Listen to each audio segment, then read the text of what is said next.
Halo semuanya, perkenalkan nama saya Rizky Wilson dari kelas RPL 11. Hari ini saya akan menjelaskan eh, makalah saya, yaitu akan presentasikan makalah saya mengenai analisis strategis kerjasama pertahanan Indonesia-Turki, studi kasus pembelian jet tempur KAN Laudron Anka.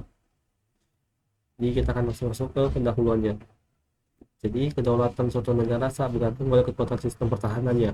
Bagi Indonesia sebagai negara kepulauan terluas dunia dan wilayah udara yang sangat luas, pemenuhan alat utama sistem senjata atau alutsista khususnya matra udara merupakan kebutuhan yang mendesak. Hal ini sejalan dengan upaya pemerintah untuk memenuhi target Minimum Essential Force atau MEF guna menjaga stabilitas keamanan nasional dan regional. Oke, jadi rumusan masalahnya itu mengapa Indonesia memilih Turki, apa dampak dari pembelian ini terhadap modernisasi alutsista, dan bagaimana potensi alih teknologi, transfer teknologi dari Turki dalam mendukung kemandirian industri pertahanan Indonesia. Ini tujuannya dan metode pengumpulan data. Kita akan mulai ke bagian pembahasannya. Jadi Indonesia uh, membeli beberapa jet tempur dari Turkish Aerospace Industries. Ini penerbangan perdana pada tahun 2024 dengan ketinggian mencapai 8.000 kaki. Menurut laporan BBC Indonesia, Presiden Turki Recep Tayyip Erdogan mengumumkan bahwa negaranya mencapai dengan mengekspor 48 unit jet tempur generasi kelima KAN ke Indonesia. Kesepakatan besar ini bernilai $10 miliar atau setara dengan 162,6 triliun, menjadikannya sebagai salah satu kontrak pertahanan terbesar yang pernah disepakati Indonesia. Kontrak ini sudah ditandatangani oleh Kementerian Pertahanan Indonesia pada hari Sabtu tanggal 26 Juli 2025 di Istanbul. Juru bicara Kemhan, Brega Wenas mengatakan bahwa kontrak implementasi tersebut ditandatangani di sela-sela pameran industri pertahanan internasional di Istanbul. Frega menambahkan proses penandatanganan dan perjanjian tersebut juga disaksikan langsung oleh Menteri Pertahanan Jafri Samsudin. Ini ada kemampuannya 4 KAN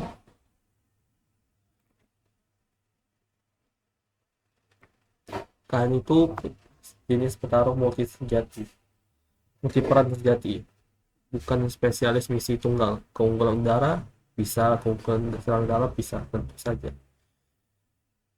Jadi kemampuannya ini yaitu tim berawak tak berawak. KAN sedang dirancang untuk koordinasi dengan drone wingman yang setia, bertindak sebagai simpo komando daripada predator tunggal. Secara praktis itu berarti pilot KAN dapat segera mengelola kawanan, mengirim drone ke depan untuk mengintai, macet, atau bahkan menyerang. Ini bukan jet dibangun untuk bertarung atau pertempuran hari ini. Ini dibangun untuk beradaptasi dengan pertarungan yang belum sepenuhnya didefinisikan oleh siapapun. Oke, kita lanjut ke pembahasan masalah kedua, yaitu alasan pemilihan Turki sebagai mitra strategis. Kementerian Pertahanan telah menandatangani kerjasama dengan pesawat tempur generasi kelima dari Turki.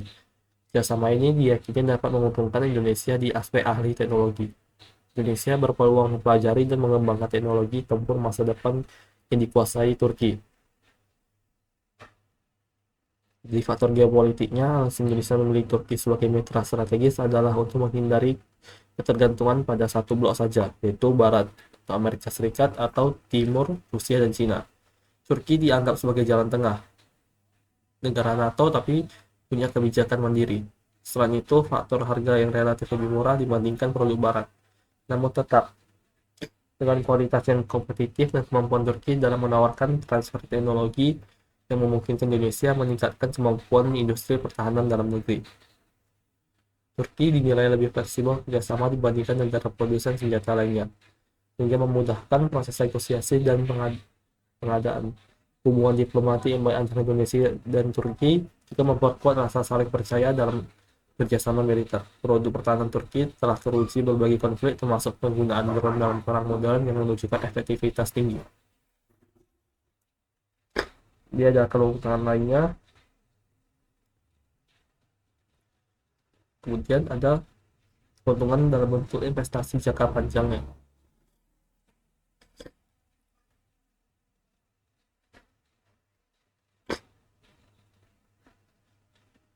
Kita akan lanjut ke alih teknologi dan peran industri dalam negeri. Perkenalan PTDI dan TAI atau Turkish Aerospace Industry. Di PTDI merupakan badan usaha milik negara yang didirikan pada tahun 1976, terletak di Bandung, Indonesia. Produk utama yang dihasilkan adalah pesawat terbang, komponen struktur pesawat terbang, jasa perawatan pesawat terbang, dan jasa rekayasa.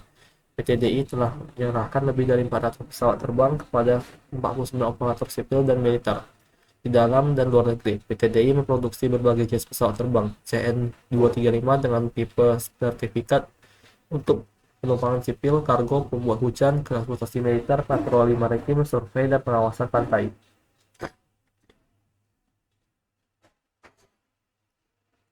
Sedangkan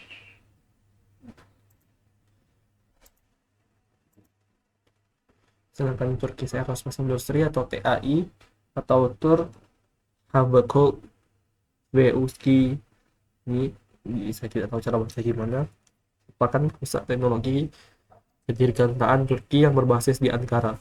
Perusahaan ini telah bertransformasi menjadi salah satu pemain utama dalam industri pertahanan global. TAI memiliki rekam jejak yang teruji dan memproduksi berbagai platform udara canggih, mulai dari helikopter serang T-129 Attack, drone tempur Anka, Aksubur, hingga proyek ambisius jet tempur generasi kelima KAAN. Keunggulan TAI terletak pada kemampuannya mengembangkan sistem avionik mandiri dan struktur kamuflase canggih yang menjadi materi utama pembelajaran bagi Indonesia.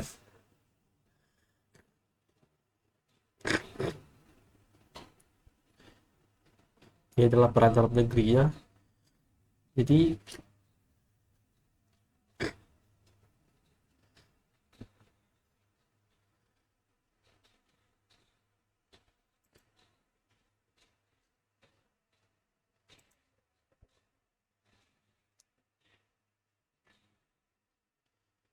kemudian dalam konteks kerjasama Indonesia-Turki, skema transfer teknologi TOT menjadi poin krusial. Keikutsertaan Indonesia dalam rantai pasok global program KAN memungkinkan PT Dirgantara Indonesia (PTDI) untuk tidak hanya menjadi penonton tapi juga menjadi aktif dalam produksi.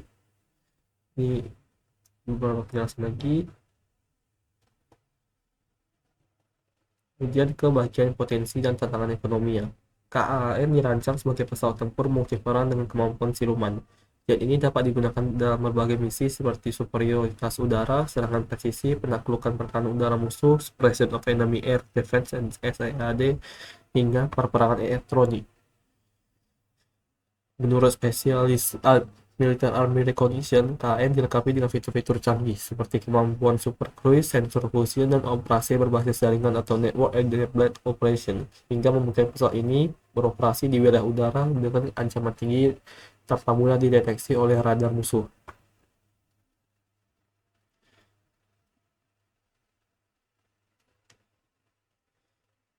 Dalam hal performanya, KN dibekali kemampuan terbang hingga kecepatan maksimum Mach 1,8 atau sekitar 2.200 km per jam, dan ketinggian operasional hingga 55.000 kaki.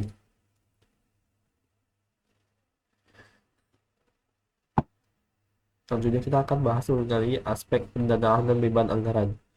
Biaya kontrak ini mencapai USD 10 miliar atau sekitar 162,6 triliun, merupakan beban yang sangat signifikan bagi anggaran pendapatan dan belanja negara atau APBN. Kementerian Pertahanan perlu memastikan bahwa skema pembiayaan ini tidak mengganggu pos anggaran prioritas lainnya. Tantangan utamanya adalah keterbatasan ruang fiskal Indonesia, di mana anggaran pertahanan idealnya adalah 1,5% dari PDB, namun realisasinya seringkali masih di bawah 0,8.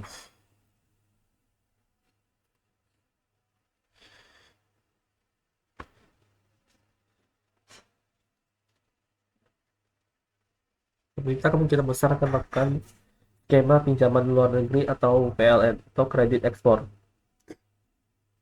Risiko fluktuasi nilai tukar rupiah terhadap dolar AS akan menjadi ancaman nyata dan akan membengkakkan biaya cicilan di masa depan.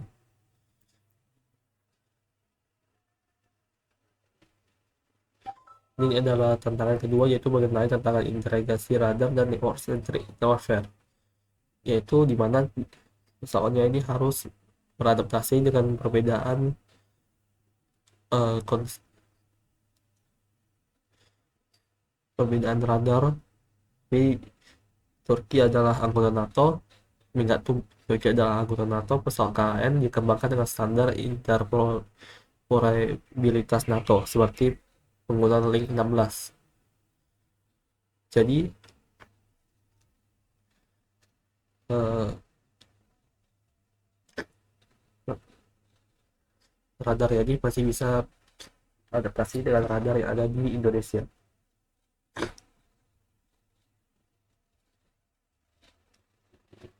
Oke, ini adalah beberapa kesimpulannya. Ini adalah sarannya.